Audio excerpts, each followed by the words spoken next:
The critics called it a floating coffin and a sinking snail, but the ocean had a different plan. Today we are looking at the legendary boat that sailed around the world and survived the deadliest storm in modern history. In the 1970s, the racing elite laughed at this Iron Age tank because it was too heavy, too slow, and it looked more like a basement than a boat. They said it was a death trap that would never make it past the horizon. But while the million-dollar racing yachts were snapping in half and disappearing into the deep, this one solid glass monster was just getting started. There is a hidden engineering secret buried in this hull, a feature so overbuilt that modern boatyards are actually forbidden from using it today. Was this boat a slow-motion disaster? Or is it the only thing on the water that can truly keep you alive when the world ends? Floating coffin, sinking snail, Iron Age tank. By the mid-1970s, these were not just insults, they were headlines splashed across sailing magazines, trade journals, and boat show handouts. In December 1976, Yachting ran a review that did not mince words. The review said the Westsail's mass makes it hardly nimble, more suited to a morgue than a race. Practical Sailor followed in 1978 with a performance roundup that called the boat a sinking snail, mocking its 5.5-knot speed as the slowest thing afloat with a mast. The press had a field day. One columnist sneered, "Why buy a floating coffin when you could have a Cal 30 that actually moves?" Canadian naval architect John P. Bowers, writing in Cruising World in 1979, warned readers that the Westsail will take you safely to the horizon, but it will crawl there like a snail with a dead weight on its back. The ridicule was not limited to print. At boat shows, the Westsail 32 became a punchline. Racing skippers would tap its hull and joke, "How many inches of glass before you call it a bunker?" The answer was 1.5 to 2 inches. Solid, hand-laid fiberglass, the kind of old-world armor that modern yards would not dare build today. To the performance crowd, this was a relic from the Iron Age, a throwback to the days when weight was mistaken for safety and speed was a distant afterthought. Magazine reviews hammered the point home. Yachting measured 5.4 knots on a 12-knot breeze, barely a ripple compared to the Cal 30's sprint. Practical Sailor's polar plots showed the Westsail's curve flattening out above 10 knots of wind, confirming that heavy displacement and a full-length keel meant this boat was built for something other than racing. "The beauty is in the build, not the speed," one article quipped, as if that were a condemnation. Yet behind every jab and every headline, a question lingered. What if the ocean did not care about speed? What if, when the sea turned hostile, only the iron snail with its ping-pong ball hull and 2 inches of solid glass could pay the ocean's invoice? The critics never saw it coming. They wrote their punchlines, but the Westsail 32 was about to write its own legend. Performance wasn't just a matter of pride, it was a scoreboard, posted in every magazine and debated at every yacht club bar. In the 1970s, the measure of a boat's worth was speed made good, velocity against the wind, the holy VMG. The Westsail. 32's numbers landed like a punchline, 5.4 knots in a 12-knot breeze logged by Yachting's sea trials. That figure was not a typo. Where the Cal 30 would stretch to 7 or 8 knots, the Westsail's heavy hull barely left a wake. Practical Sailor's polar diagrams drew a flat line above 10 knots of wind. No matter how hard you pressed, the iron snail refused to sprint. For owners, these reports felt like exile. At boat shows, performance tables hung like wanted posters. Sail area to displacement ratio 16.7. Comfort ratio 42.9. The math was merciless. In a world chasing lightweight speed, the Westsail's full-length keel and a displacement of 19,500 pounds read as a confession. This was a boat built to endure, not to win races. Critics didn't just question the numbers. They questioned the very idea of heavy displacement, of trusting mass over momentum. But the design's defenders saw something different in those thick, hand-laid hulls. They knew that a boat with 1.5 to 2 inches of solid fiberglass wasn't slow by accident. It was slow on purpose. Like a ping pong ball, the hull's strength came from its sheer bulk, not from fashion or fad. The Westsail was the iron snail, armored for the ocean's invoice, where only solid glass would pay the price that storms demand. The mockery was relentless, but it forced a question into the open. When the wind howled and the waves turned savage, would you rather have a flyer or a fortress?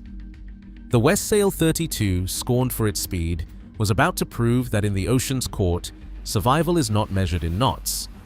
It is measured in inches of glass, and in the faith of those who built their dreams heavy, slow, and immortal. Calipers don't lie.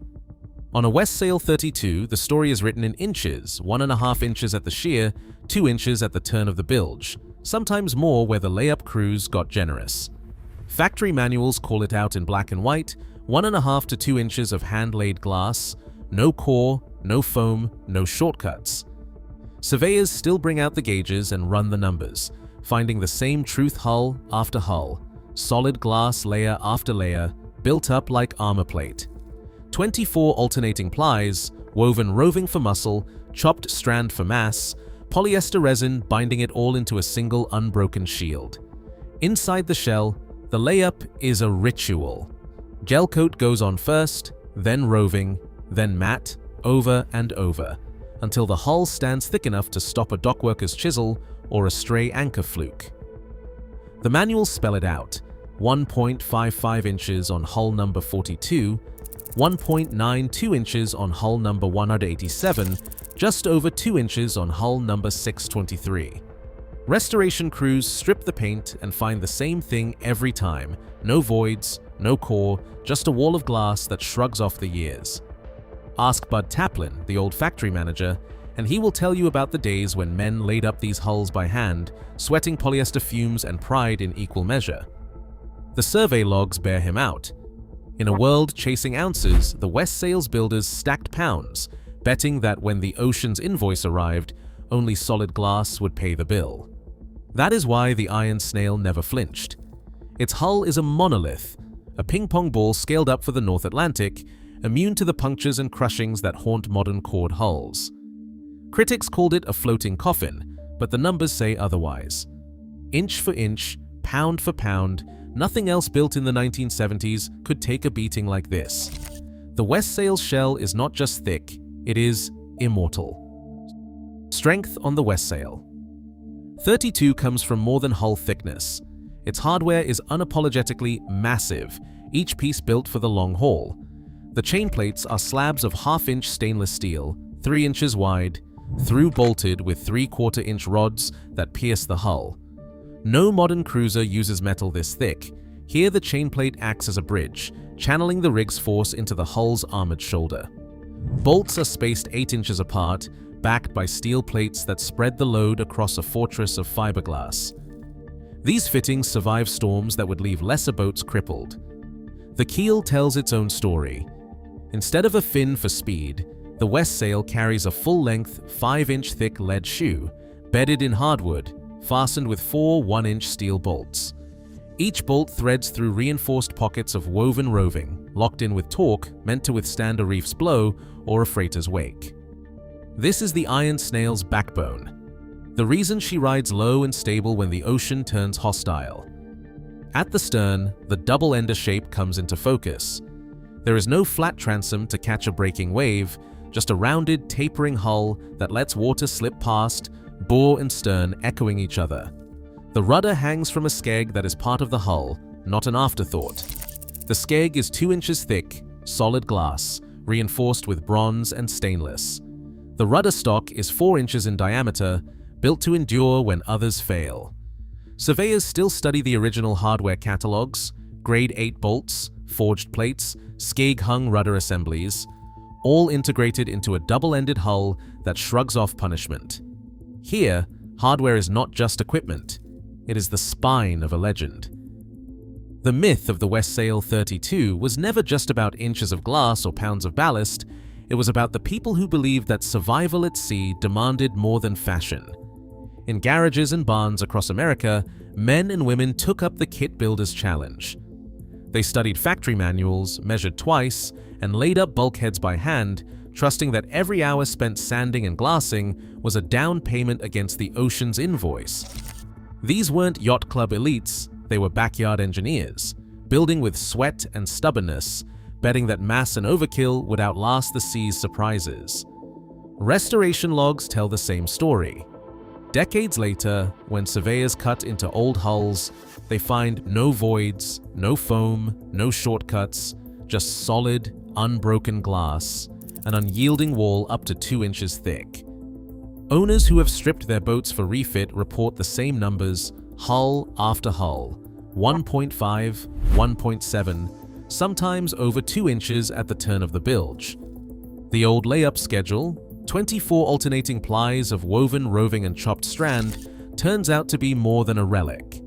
It's a survival doctrine, encoded in every layer. Naval architects have run the numbers.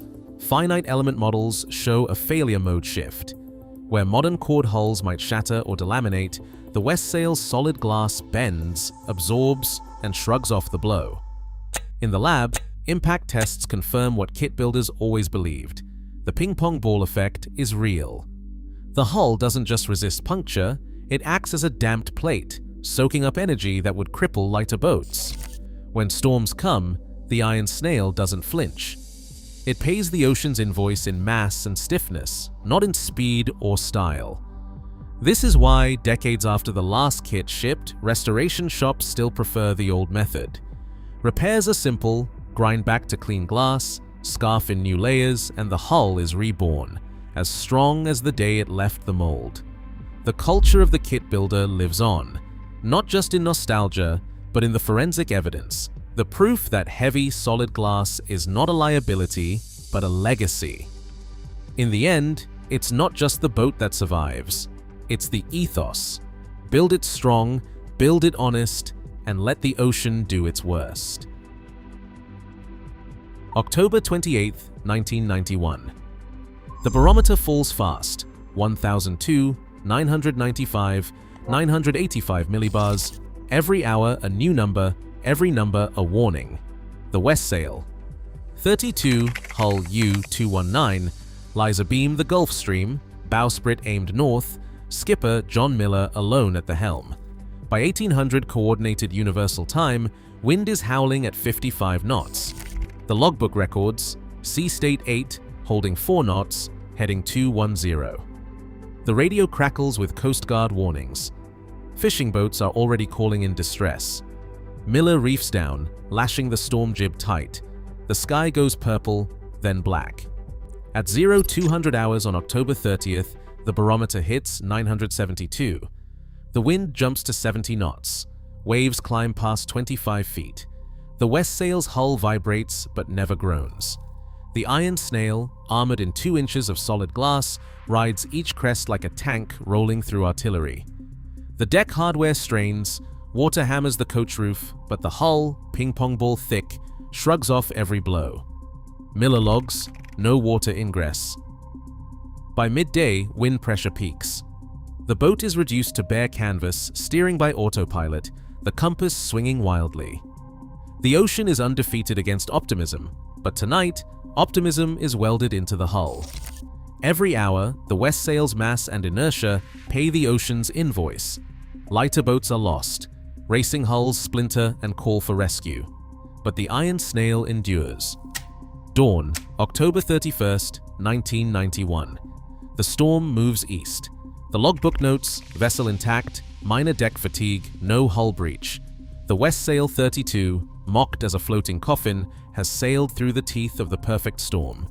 It is not speed that survives the night, it is solid glass. When the storm cleared, the casualty lists told a brutal truth. 9 vessels lost, 12 sailors dead, and the rescue logs filled with names of boats built for speed, lightweight hulls cored with foam, shattered by the kind of punishment that turns racing dreams into driftwood. The Coast Guard's own reports from October 1991 read like a roll call of broken promises. Hull delamination, catastrophic rig loss, spade rudders torn free, and water pouring in through seams too thin to hold back the sea.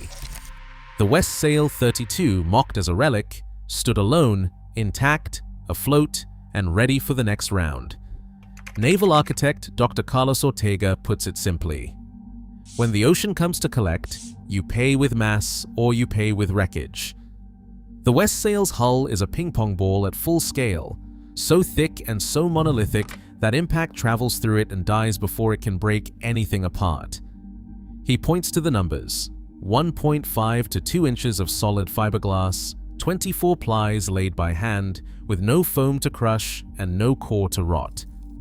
In laboratory impact tests, that much glass shrugs off a steel punch that would punch through modern hulls like a can opener. The Iron Snail does not win races, but it wins the only contest that matters when survival is on the line. Where racing hulls splinter and call for rescue, the Westsail absorbs, bends, and keeps going. Survivors tell the same story. The hull flexes, the rig groans, but the boat itself, ping-pong ball thick, pays the ocean's invoice in full. The legend isn't just nostalgia, it is a verdict, written in every storm where lighter boats failed and solid glass sailed home. Brokerage listings used to treat the Westsail 32s as a curiosity, a stubborn relic for dreamers who did not mind crawling to the horizon. That changed when buyers started chasing survival, not speed. By 2023, the so-called floating coffin had become a sought-after asset. Brokers fielded calls from sailors looking for Iron Age hulls, and the numbers told the story. Westsail 32s that once struggled to fetch $18,000 were closing above $35,000, with pristine, original laminate hulls commanding premiums. In the Pacific Northwest and the Caribbean, listings vanished within weeks. The logic was simple. When the forecast promised chaos, only the Iron Snail, armored in 1.5 to 2 inches of solid glass, felt like a vault. Owners who once hid their boats from ridicule now watched as brokers called them survival platforms. The market had spoken. In a world where the ocean's invoice comes due, solid glass is worth every penny. There's a certain pride that clings to the hands of those who built these hulls, men and women who measured, cut, and glassed every inch, knowing the world called their work slow, old-fashioned, even foolish. Yet ask any restorer and they'll tell you, each time the paint is stripped back, what's revealed isn't just a wall of solid glass, but a living testament to stubbornness, hope, and defiance. The restoration manuals don't dwell on resale or fashion. They talk about the feel of the chisel meeting 2 inches of laminate, the certainty that no void or rot awaits beneath. One owner, quoted in 2023 policy note, put it this way: you don't restore a Westsail to make her modern. You restore her to keep the promise her builders made. When the ocean's invoice comes due, you'll have already paid. The Iron Snail, the ping-pong ball, the so-called floating coffin are more than boats. They are sovereign acts of faith, built by hands that refuse to let the ocean have the last word. Today, in an age obsessed with speed, the men who trusted 2-inch solid glass still sleep soundly. The Iron Snail, scorned as a relic, paid the ocean's invoice in full, while lighter dreams shattered. When the horizon goes black, optimism folds, but the ping-pong ball keeps rolling. Immortality is measured in laminate, not legend. What would you rather sail when the ocean calls your bluff?